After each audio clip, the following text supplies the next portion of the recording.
5 Live Boxing.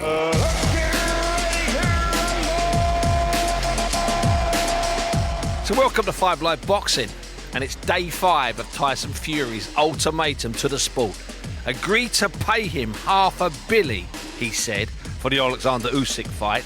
A billy, by the way, is $1 billion. Pay him by September the 1st, or he will walk away from boxing forever. Yes, he'll retire again. So, just a couple of days left before the boxing apocalypse. Anyway, that bit of boxing circus leads directly to Saturday the 10th of September at the O2. And something legitimate, undisputed, unbeaten.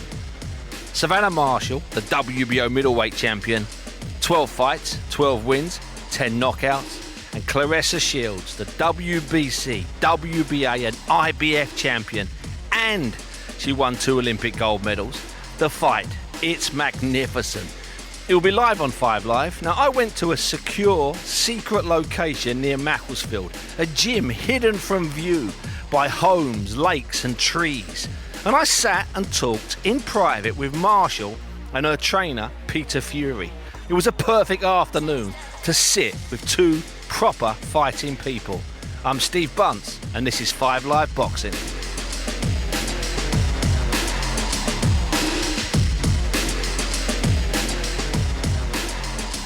Savannah and Peter, thanks for sitting with me here on this balcony. There's a fountain there. The gym's over there. First of all, Sav, I've got to say, obviously you look good. You've been in camp for a lot of weeks, but you look focused. You look really focused. That fair comment. You look really ready, like you're fighting tomorrow.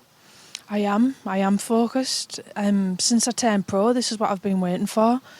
I'm headlining an arena in the O2, and it's just a huge fight for women's boxing and for me, and I've been waiting a long time for this opportunity.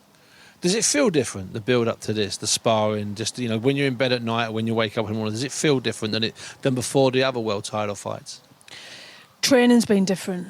It's like it's been ramped up times 10. Training's been really intense and it's been long. This has been the longest camp I've ever done.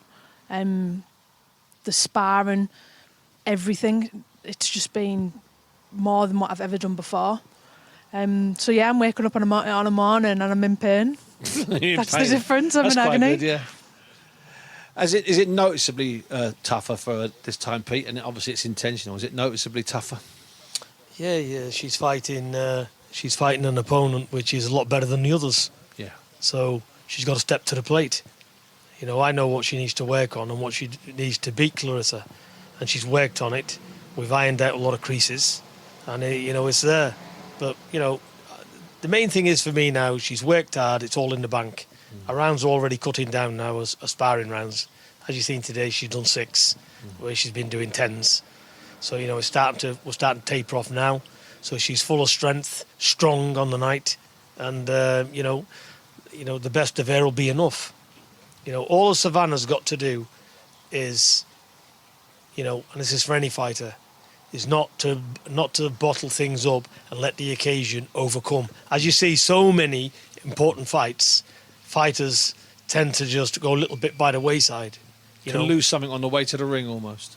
Well, exactly. What she's got to realise is I'm fighting anyway. I've just got to be myself and it'll be enough.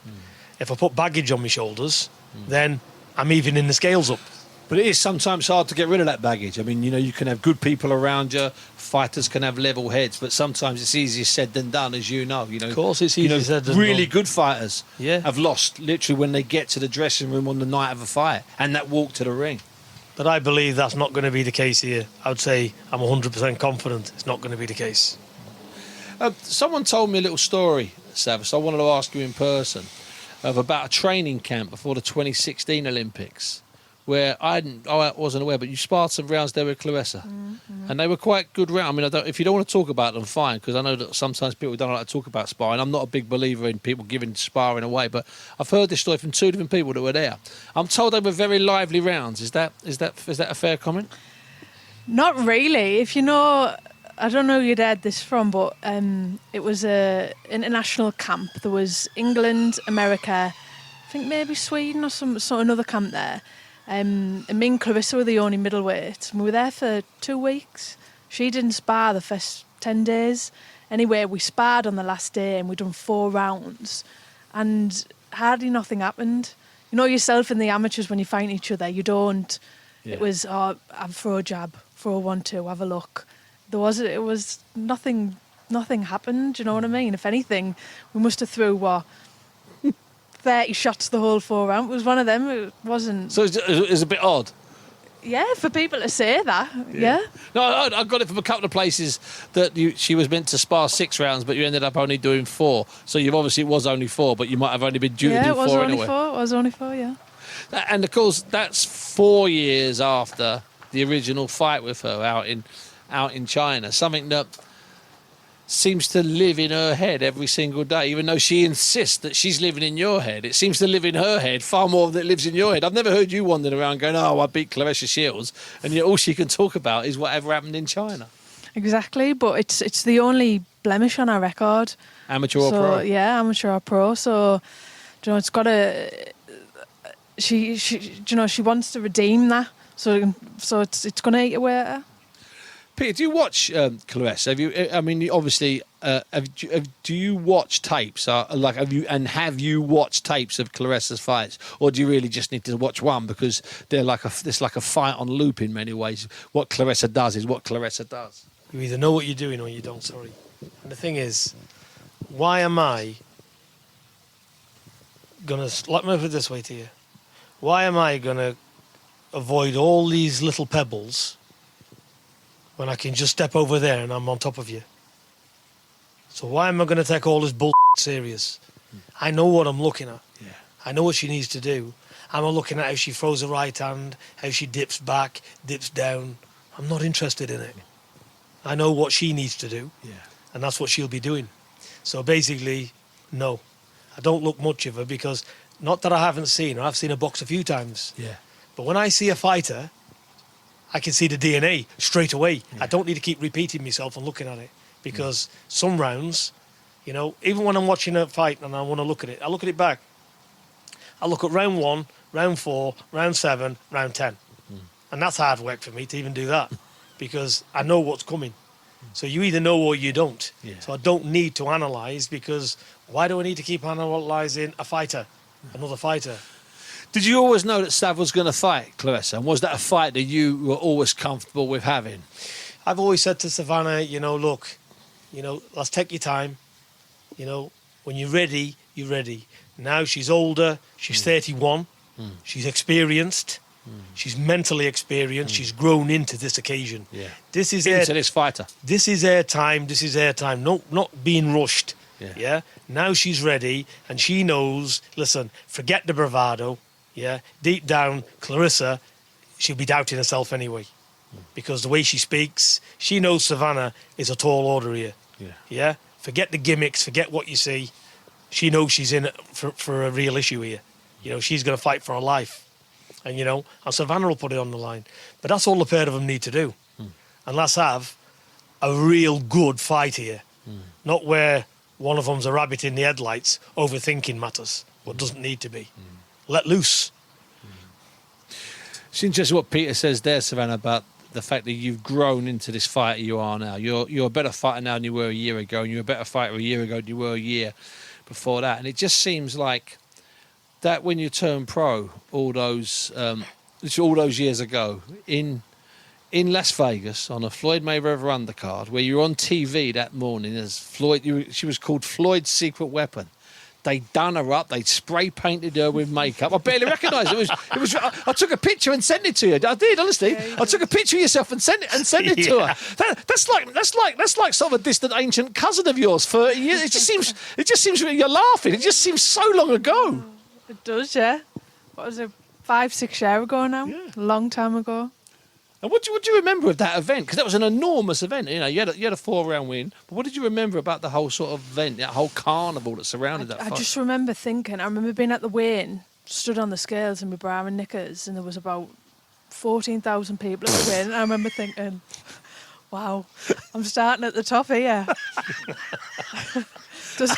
I've literally went, there's no small hall shows. There's no I've literally starting from the top. Yeah, because all of your amateur events, you're weighing in vague, ridiculous countries in the morning, and there's 28 people watching, and you're standing in a line with 20 other women in their bras and knickers, and suddenly you're out of this festival, one of the biggest crowds that a woman's probably ever been in front of, and there you are, a female boxer, and there you are on the stage, just in your knickers and bra. That's hilarious. Honestly, I remember stood there and thinking, wow, this is. Literally doesn't get better than this. And then obviously it never worked out, and then I come back to the UK, and then back to the small little shows.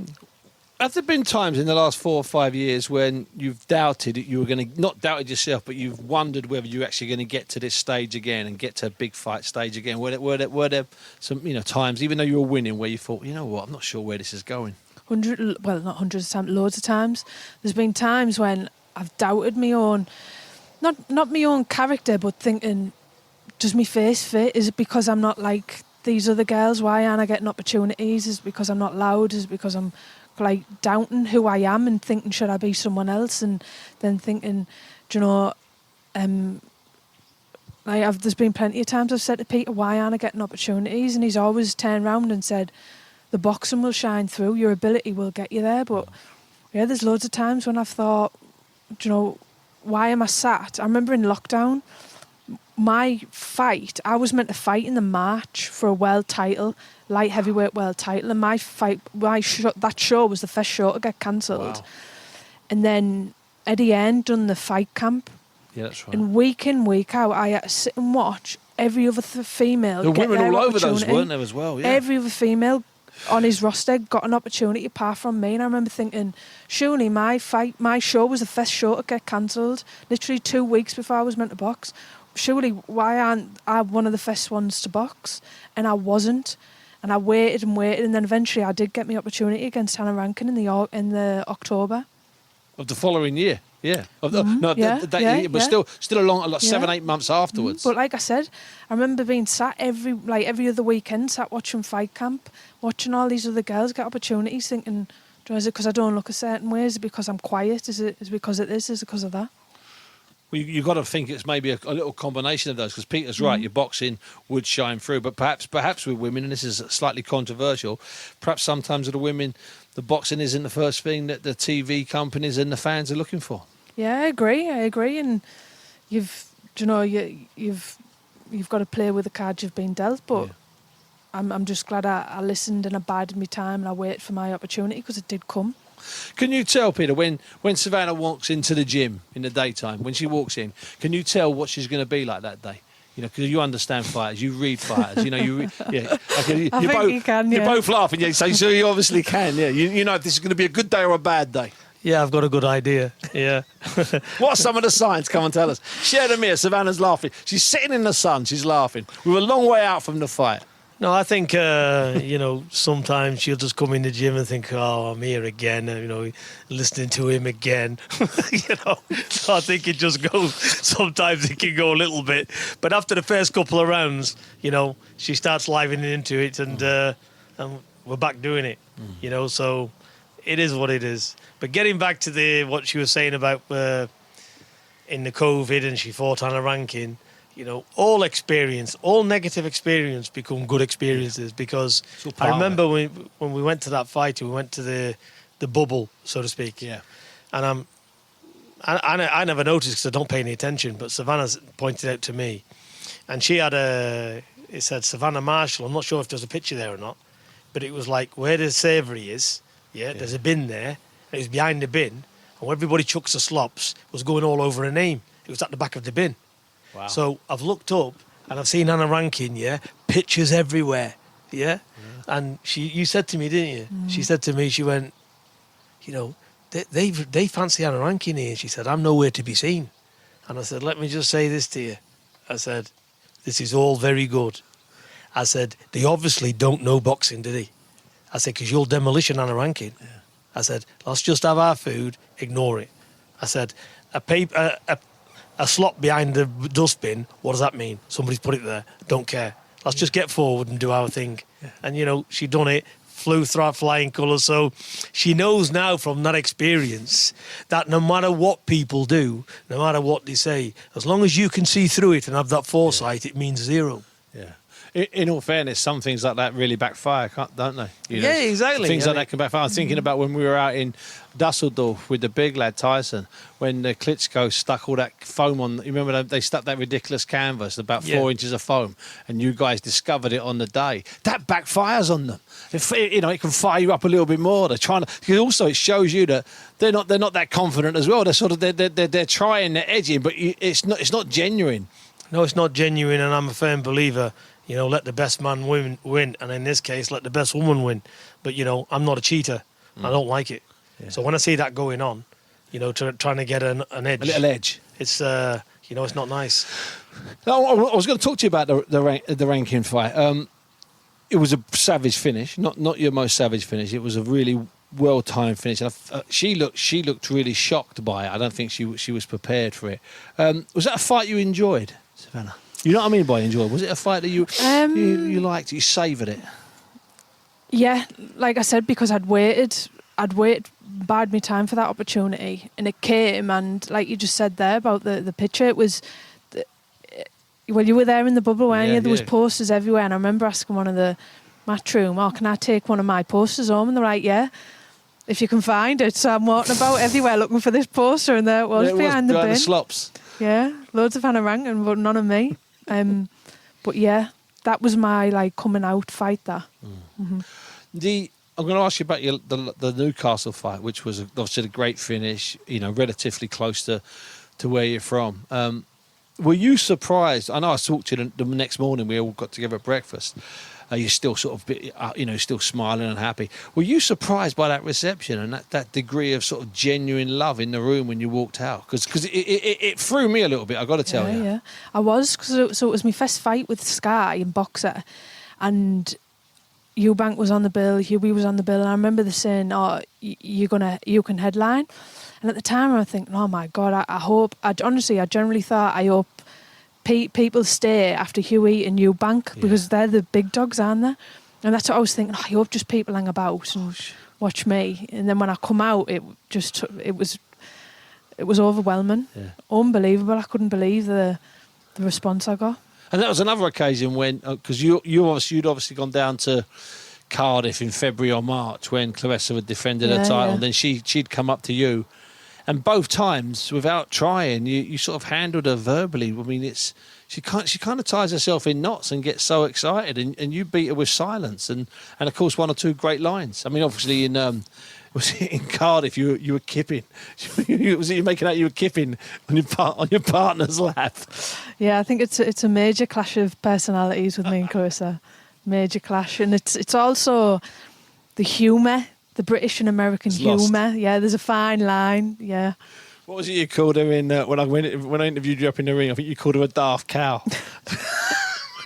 which got the people at the BBC. Everyone just loved it because I told you my wife texted me during this. I think I told you the next morning. She texted me daft cow, and she just with smiley faces laughing. I think it really captured people's imagination. Yeah. Like I said, it's that British humour. Yeah, that's what it is.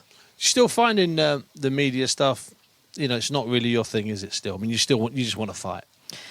You're doing it, and you're a million miles better. Yeah. But I've learned. You know me from the amateurs. I've learned in professional boxing, it's all part and parcel of it. Yeah. You have to do it. You could be the best boxer in the world, but if no one knows anything about you, it's pointless. You're not going to get anywhere. But you can't do fake stuff, can you? You can't do screaming and shit. You can't. I mean, you try. It's just not you. No, your stuff's good as it is anyway. I've told you that for years. I think it's the people around me, my friends, my family, people in the gym. Do you know, if I was to say something that wasn't me, but what are you going on like that for? You make me cringe. What you doing? You're embarrassing. As we get closer and closer to the fight, do you anticipate getting a lot edgier than normal? I've learned from past experience. Do you know, when it's time to turn it on, I turn it on. And I think, obviously, going through the week, you've got the presser, the weigh-in. And then when you're in the change rooms, it's like, right, this is it. Let's get down to business. But until then, it's all part and parcel of it. Yeah, because you're in a gym that you're sparring with people you're surrounded by people you know. It will be a big week, Peter. I mean, it will be a big week. It's a momentous event for women's boxing. A couple of really good world title fights on really, really good world title fights. Plus, a lot of talent fill in the bill. And I think it's going to be a big event. I really do. Well, I know it's going to be a big event. We have to be particularly mindful. And keep your eye on Sav, because as much as she's been in big fights and as much as she's level-headed, who knows what can happen? Well, I think it's all in the build-up. We go through everything. This weekend she'll be coming back with me, to where I live. And we'll have conversations. We'll probably have a few walks and stuff, and we'll just go through things. I'm not a believer to wait on the 12th hour and go through things then. So. She's well prepared mentally and physically. She's gone through hell in this camp, and this is all the basis of it. She's just got to realise, and she will realise, for what she's gone through in this, the fight's definitely the easy bit. So 2 weeks before the fight, that would be, because we're recording this on the Wednesday. Yeah. So 2 weeks before, she'll spend the time the weekend with you. So no loose ends. You'll have her. You'll walk with her. You'll be with her. It's no loose ends. We'll do some pads. We'll do a little bit of technique sparring and stuff like that. I'll bring April up with us. So, we'll look at it, and everything's going to be fine-tuned. She's gone through hell and back in the sparring. She's worked on a lot of different things. So now it's a case of putting all the energy back in the tank, focusing on that goal, because, she's in the way of Savannah becoming a superstar. Yeah. So this is where we are. She's trained and worked all of her natural life to get here. So now, just be yourself and have a miraculous performance, because one, she can fight and she can box and she can punch. Yeah. I've always said, she's got it all there. So I'm looking forward to it. The fans are looking forward to it. I can't wait to see this fight. It's an awful long time ago when you used to get in a car with Amanda Coulson and drive down from the northeast to Sheffield. I mean, we're not talking about five. We're talking about more than 10 years. We're talking about 12, 15 years ago. It was, yeah. It's just ancient history. You're a veteran, Sav. I know. You're a child veteran. I remember back then there was Nicola Adams, Tasha Jonas, Amanda Coulson, and I was the baby of the squad. You were. Amanda Coulson, I want to get a mention of this. Amanda Coulson just took a squad of English boys and girls to the European. You've seen the medals they got? I've seen. 19 or 18 finalists. Amazing. Really good. It's the absolute future, these 14 and 15-year-old kids. And they fancy themselves as well. I said, what a group. I'm delighted for Amanda. Peter, I want to ask you a question, and thanks for your time, and I know I'm keeping you from your food. I want to ask you a question about the sparring. Not about specific sparring, I don't do that. But I was talking to Steffi Ball. Okay, I was talking to Steffi Ball once about how he works the sparring with Terry Harper. And they used to spar with a lot of men. He says, I don't spar with any men at all now. Savannah's still mixing it up, some men, some women, for the right amount of work? Yeah, she has to, because there's only one girl that spars Savannah, and what's her name? Cindy, isn't it? Cindy in Gambia. She's on the GB squad. She's on the GB squad, and she's tough, and she can fight, and she can handle herself properly. A lot of the girls, she's too heavy-handed. Yeah. Too much of an athlete. She can hurt them. So, even in 14-ounce gloves? Exactly. So I think she has better spars with men for sure. Okay. So she spars, she'll go to Birmingham tomorrow morning to John Pegg's gym. She'll spar Casey Benjamin, the Gibson brothers. Shows the kind of level she's sparring. These are really good fighters. They're good fighters, yeah. So basically, she can hold her own with these type of fighters. So she's right there, and she's had hell and high water in sparring. Yeah. She's gone to places she's harder not been than normal. Before. Harder than normal. Not even a comparison. Wow. I said, get in there, take punches and say to yourself, bring it on. Hit me harder if you want, because I'm going to give you mine. Got to go through them barriers. Yeah, for a fight like this. For a fight like this, you got to put your heart, soul, every ounce of blood in your body into your work. There is no thinking, I could have done this, I could have done that. Yeah. She can go in there confident and think, I've done everything, now I'm going to punch your face in. Yeah. That's it. And when you're going to bed at night after these hard days, Sav, are you going over the spars and are you thinking I did well today? Yeah, constantly. It's all I think about. Well, I've said it before. One of my best friends says I'm very institutionalised. It's all I think about. Even on a morning, I'm thinking, right, I'm going to do this, this, and this. I'm going to get to the gym and I'm going to work on this. When I come out, I think, right, this is what I've done. But I have learned because. Back in the day, I used to beat myself up over sparring. What if you'd had a bad session? If I had a bad session, yeah. And I remember it all changed when I started with sparring used to be my West training exercise because if I used to have a bad spar or even get caught with one shot, I used to go home and just beat myself up and overthink it. I remember one time we were sparring in bowling. I remember him saying, "Look, I don't care if you get your face punched in. I just want to see you get this jab off." And then from then on, it all changed, and I started looking at sparring as an actual training tool and thinking, right, I want to get this, and this out of this spar. And you could probably count on one hand in your whole career how many good spars you have, like unbelievable spars, because it is about working on things, and it is about, just even if you just get that one thing off, you spar that much, you'd probably forget what you've done in that last spar. So are you working with sparring partners who are trying to recreate certain things that Shields does, like the movement and the 4 and 5 shot combos, or not? You just because you know what she does, you can just get ready.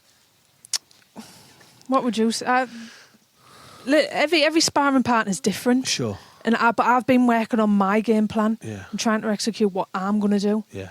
I know what she does. I know what she's good at. Yeah. I've known her a long time. I've known her 10 years. Yeah, cool. This is when you're on about like things she says.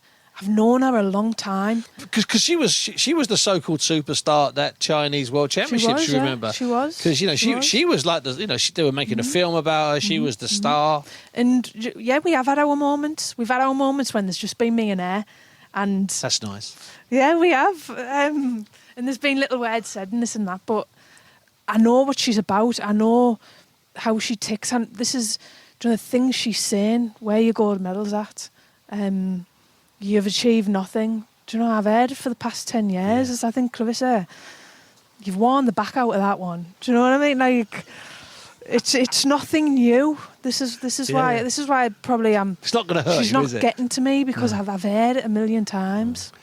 I mean, you could always say to her, "Where are your fans at? They're all sharing the same taxi." That was what I mean. I got in trouble for saying that about her. Yeah. Are they sharing the same scooter? Literally, yeah. That's the truth. Clarissa's fans have arrived. I see the taxi outside. No, I'm being honest. Hey, listen, I appreciate what she's done, world champion, and all the Olympics. But that's the bottom line. She hasn't. Let's be honest. She hasn't worked in America. If she'd worked in America, she wouldn't be fighting you at the O2. No disrespect, she'd have to go and fight her in America. Exactly. I mean, that's just the bottom. That's just the truth. But that's not disrespectful. That's me giving you the facts of life. That's the way it is. I'm very happy she talks the way she does. I'm happy the way she is because it's just better. It makes for a perfect matchup, And like I said, the more vocal she is, the public love it, don't they? Of course they do. They love to see it. So it's a contrast of styles, personalities. It all makes for a great fight. This. Savannah, I'm going to ask you now. It's that you've just made the weight. She's tried to get in your face again. What happens in that last 20, 22 hours, 25 hours for you, 26 hours for you? Before the fight? Yeah, like before the fight. You've just got off the scales. She's got in your face one last time. You've had your drink. You're free now. All you've got to do is be at the arena 8 the next night. What happens in the next 24 hours? What do you do? That's it. I'm around people who I'm comfortable with. Me and Peter always go for a walk on fight day, go over things. And then that's that. I fuel up and I just, take the day as it comes. And it's not until I get in the change rooms, start getting changed, warmed up, and then that's when the switch goes. I'm like, right, this is it. Let's turn on. It's that football expression, crossing the white line, you change. When do you change it in that changing room? Once you get there or once you start stripping off and loosening up? I think it's once I start, loosening off and getting changed, getting my boot on. Once I start getting my hand wraps done, and it all starts becoming Do you know? Can you feel Can you feel it in yourself, sort of thing? Mm-hmm. So you've almost got no power over that. It's just happening. Yeah. This is it, and I absorb it. I ride it, and like I said, I've waited a long time for this, a really long time. 5-6 years I've been pro, and like I said, there's been plenty of times I've thought, why isn't my opportunity coming? Why isn't this happening for me? And now it is. And one other thing, when you're in the dressing room there, the screens will be up, and it'll be Alicia Baumgardner against Michaela May, which is a big off fight. Will you watch that, or will you try and block that out because you've got to concentrate on what you've got to do? So there's a bit of a connection there with that fight, because when I was over in America for them few months, I was trained by a guy called Fareed Samad, and to be honest, over there, he really looked after me. I was out there on my own. He looked after me, and I've always kept in contact with him. And it just so happens that he's Alicia's trainer now. Okay. So I haven't really seen him, but like I said, he's always kept in close, like asking how I am and things like that. So I remember him, he actually told me before it got announced that they were on the undercard, and he was like, "Oh, I told you we'd see each other again." I told you we'd be in big fights together, all the same night. Yeah, so I'm quite interested in that fight because of obviously my connection with Fareed and things like that, and it is another massive fight for women's boxing. Pete, on a final word from you, it will be a special night, not just for Savannah, not just for you, but for women's boxing worldwide, not just in Britain. I think it's fabulous for women's boxing. I really do, Steve. I think it's. I think after the 10th of September, women's boxing is going to completely lift off the roof. I really do. I think this is a major milestone in women's boxing on all fronts, and I just think it's lift off. It'll lift off like a rocket. Peter, thank you. Savannah, thank you. I've got to tell you, with the sun out, with this glorious surroundings here and that fountain over there, I might just put my feet up here and see if I can order something to drink. Is there a bar local? Of course there is, Steve. We'll fix it. I could probably relax here for a good few hours. Few beers, Chinese, whatever you want. I'll tell you, let's do that on the 11th. Yeah, that sounds good as well. Savannah Marshall and Peter Fury in conversation with me somewhere near Macclesfield. Marshall v Shields, all the belts at middleweight, 02 September the 10th. It's all live on 5 Live. And that leads nicely to a quick thought for the day. Tricky stuff this, carnival attraction. Just take a listen.